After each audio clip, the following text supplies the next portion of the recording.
voilà, on vous les met les 9 phonèmes. Donc en fait, au début, vous en avez vraiment 3 et après, il y en a 2 nouveaux qui apparaissent.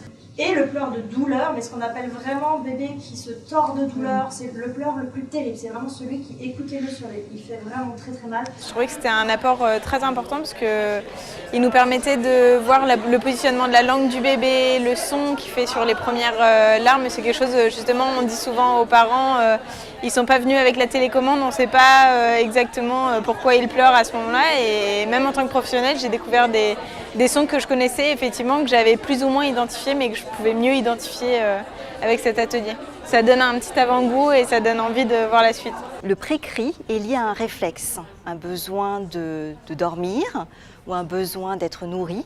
Ce sont des sons qu'elles entendent déjà régulièrement, mais là on donne une explication. Et c'est ça qui est intéressant parce que les parents qui deviennent parents et qui n'ont pas cette faculté à reconnaître les sons, c'est un mode d'emploi qui est facilement identifiable.